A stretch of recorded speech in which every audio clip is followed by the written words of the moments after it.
r/AskReddit. Which was your worst I knew I shouldn't have done this moment? I was working as a stuntman, and it was my last performance with a particular stunt group. They wanted me to do a particularly dangerous version of a stunt that I was pretty uncomfortable with. I'd done the regular version thousands of times and could practically do it in my sleep. I agreed to do it because T was just the one time. What were the odds of me being hurt doing it just the one time, I thought. Later that day I was in the second hospital after being airlifted from the first because my injuries were too severe for it. Had literally a gallon of blood transfusions. They weighed me before and after, and life-saving surgery. If you have a bad feeling about something, take it seriously. Not sure if dumbus or badass lol. Regardless, you're a trooper. Hope you healed up well and everything is good though. Yup. Fine now. Mostly dumbus. Wife has perma-banned me from jousting for life now. Day 2 of signing up for the army.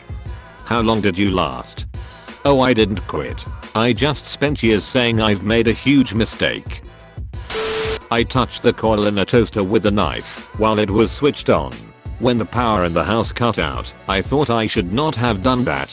When I told my father what I'd done, I knew for sure I should not have done that.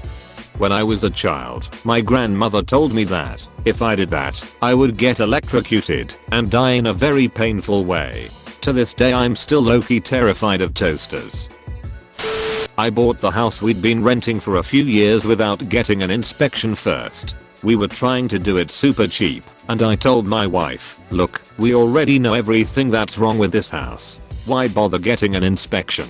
Follow up, we did not know everything that was wrong with this house, nor how expensive it would be to fix those things. A lot of people overlook how expensive an inspector actually isn't. $400 bucks shouldn't deter you from looking into a house you'll live in for years. When I was 6 years old and stuck my little finger in a pencil sharpener and twisted it a few times like it was a pencil, I nearly passed out. Maybe you realized at an early age that you weren't that sharp. In 4th grade my parents remodeled the kitchen. This involved digging up part of the foundation to rebuild the deck. As such, we had a giant dirt pile in the backyard. I was playing on it, jumped off, tripped and fell face first on concrete. I immediately knew something was wrong. I ran inside and opened my mouth and looked in the bathroom mirror. I was missing about a third of my top right front tooth. I distinctly recall saying out loud, yup, it's gone.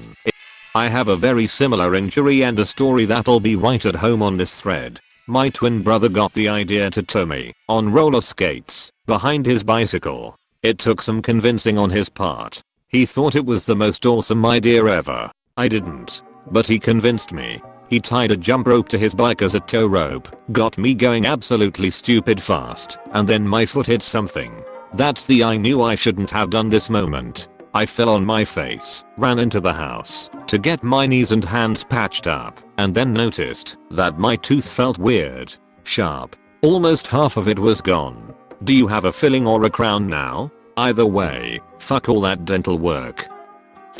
I ate 3 packs of noodles with 12 meatballs in 20 minutes. I'm assuming colleges in this context for some reason. Maybe. I was about 5 years old and the next door neighbors took me to meet their horses. The mom gave very clear and explicit instructions on how to be near and handle the horses and proceeded to start to brush one of them. In my infinite wisdom I walked behind the horse and very timidly grazed its beautiful tail with my small hand. That's the day I became the 1978 Connecticut State Rodeo champion. With lightning speed I was hit with a force I wouldn't again feel until as an adult I was in a car accident. I was launched out of the stall and halfway across the common area. As I lay stunned, gasping for breath, I knew I shouldn't have done that. Not gonna lie dude, it's a wonder you're alive. A horse kick to the skull can be deadly, let alone to a child. Children are fairly durable, they bounce back fast. I flushed down a house, burnt down a toilet. I didn't want to make my parents mad at me for breaking the houseplant and I wanted to get rid of the evidence, so naturally I thought the best way to get rid of it was to flush it down the toilet. Flushed the toilet and none of the dirt went down. Started to panic and continued to flush for 20 minutes straight. Managed to get rid of all of it somehow. Now later I realized that probably wasn't at all good for either the environment nor the plumbing system. It's not that bad. It's just dirt and organic matter. Bully started walking away, and my amazing brain came up with, yeah, you better walk away. He then turned around, and I shit bricks. Should have picked them up and thrown them at him. Got distracted while my wok with some oil in it was heating up. When I snapped back to reality, my hand just automatically threw in the dried chili flakes. It was like an out-of-body experience. My brain couldn't stop my hand in time. And that's how I maced myself and the dog. I did something similar. We were having a Halloween party, and I was making jalapeno poppers.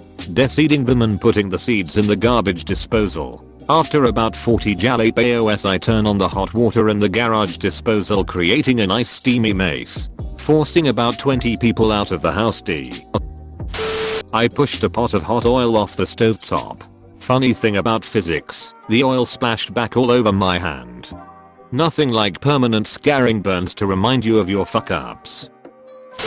I was ironing my clothes when I decided, put the iron on the carpet while my mom went shopping.